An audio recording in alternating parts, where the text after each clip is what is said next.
acute based talk. I can assure you of no equations in this talk and only pictures. Okay, so I will talk about thermal actuated portable microvalves using elastomeric focusing. I come from the Roland Institute at Harvard. I mostly work with two people, Nate and Brian, from my work. Microphone, we forgot the microphone, sorry.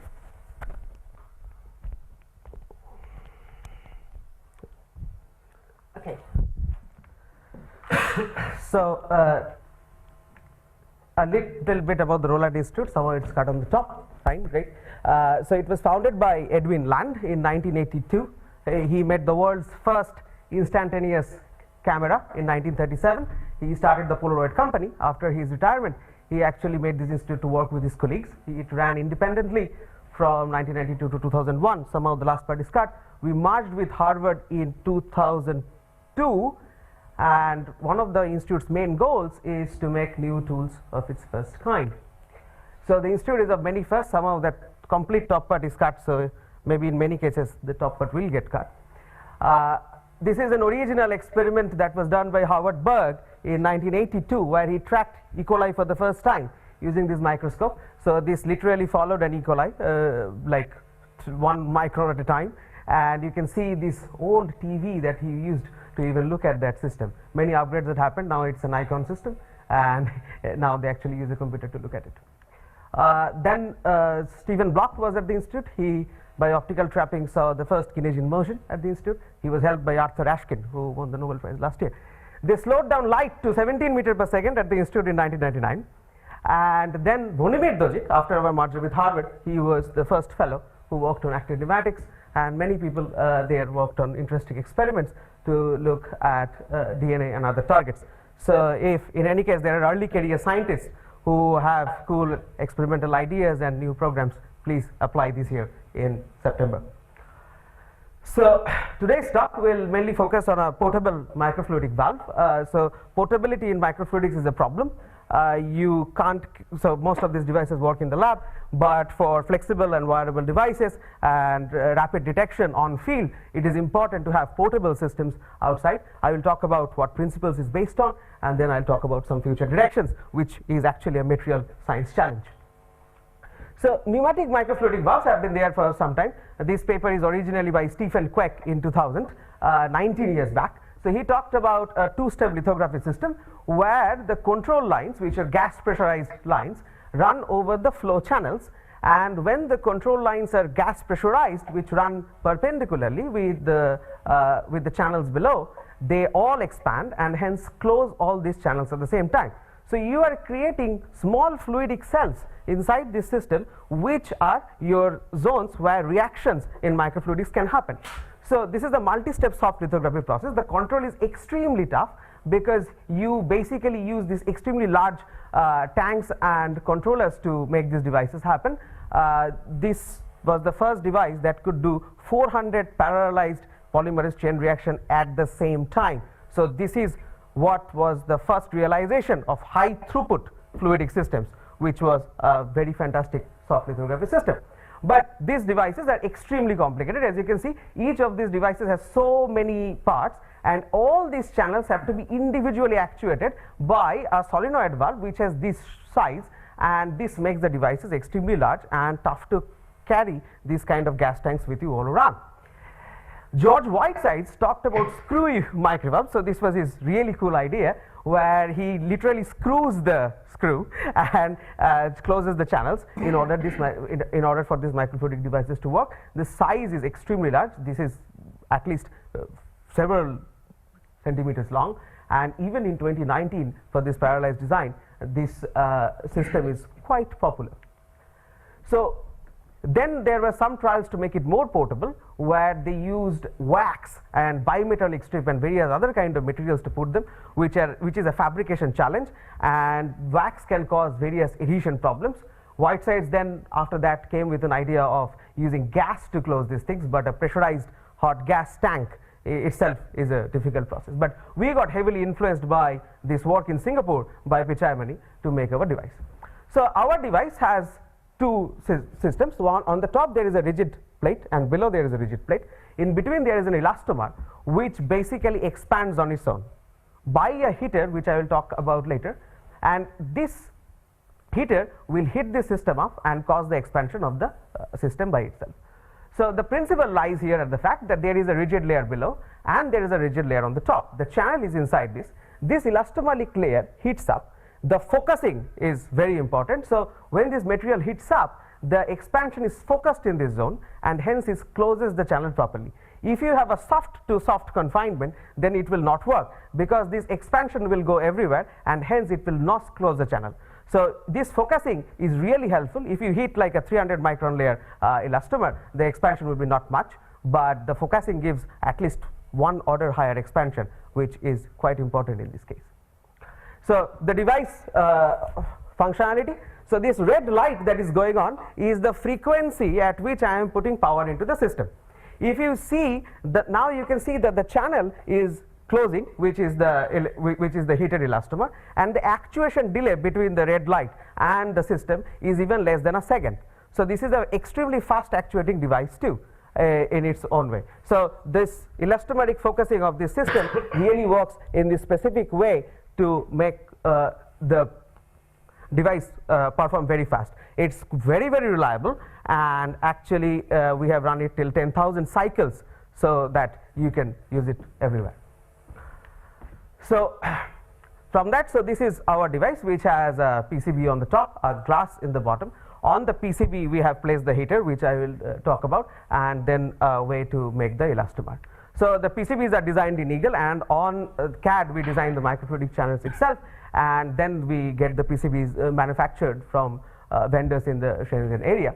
Inside the PCBs there is this bare copper areas where there is a zone left where we will put the heater later on. This design has been optimized, which I will talk later. They are of 150 micron in distances, and this gap is about 700 micron. This whole design was made by us, and we have to specifically design library elements to actually make this happen.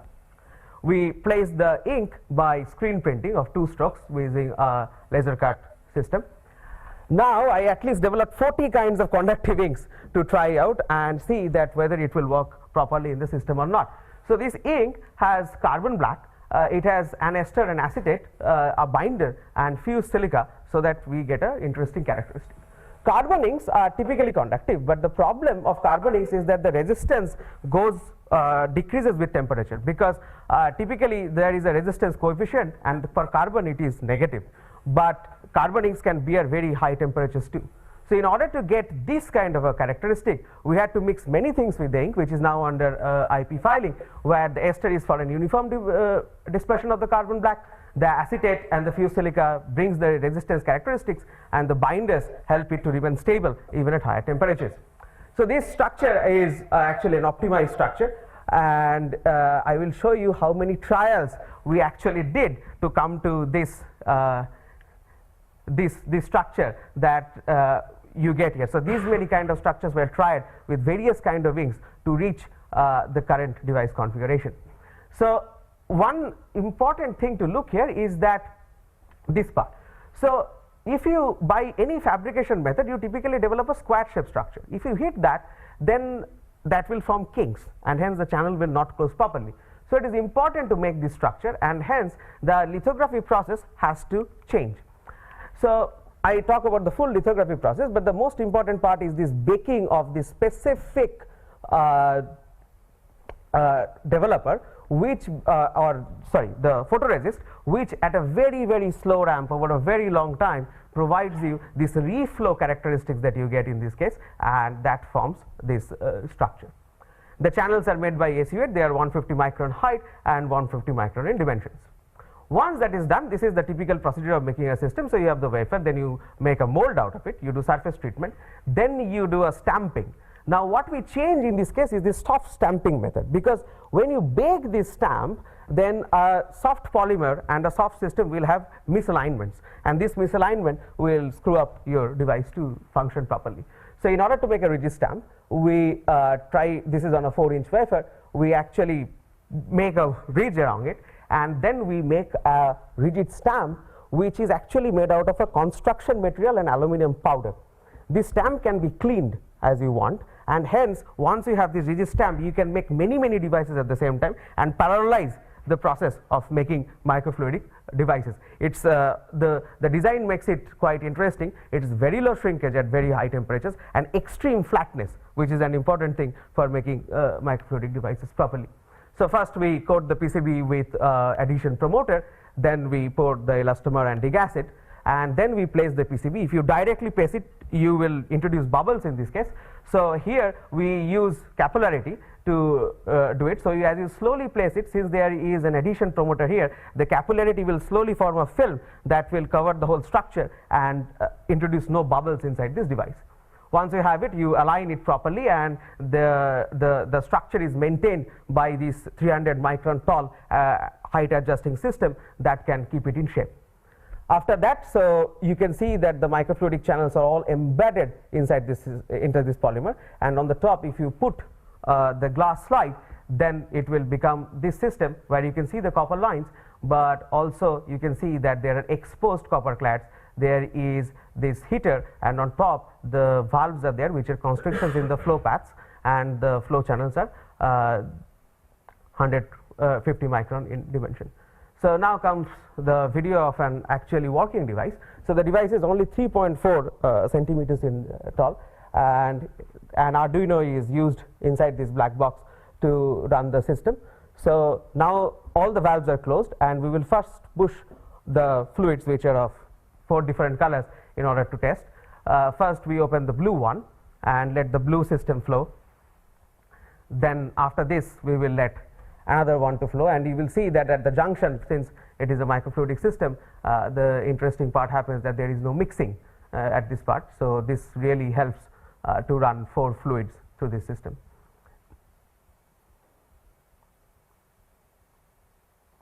Now the green one will come and flush the yellow parts soon,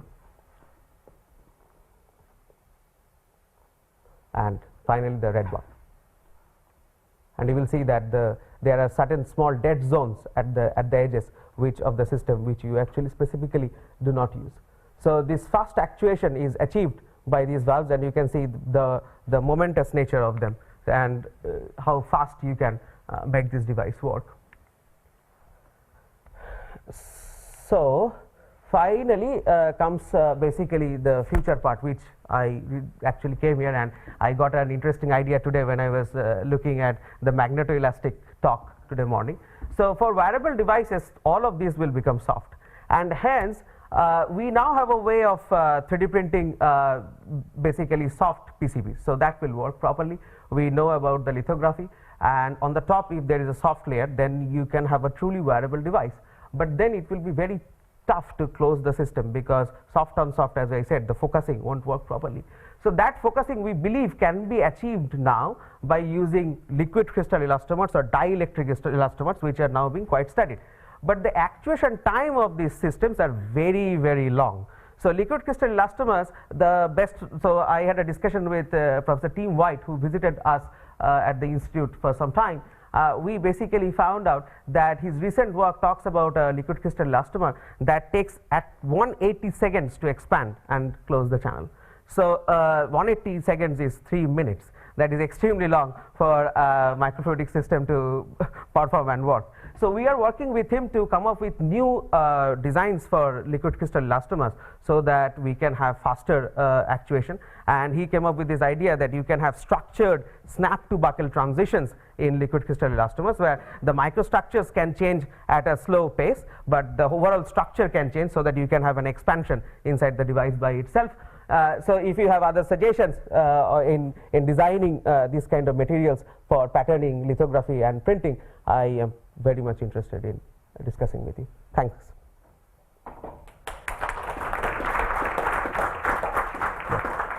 I could press a button. Thank you very much. And Exactly. we have time for a few questions.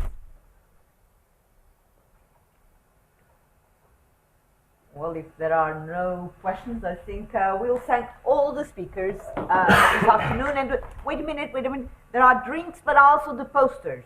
So outside, so don't forget that there are posters and drinks outside. And I think I'd like to thank all the speakers of this afternoon, and especially the last one, for having kept time, so the IT people can go home at 5 o'clock. Thank you very much.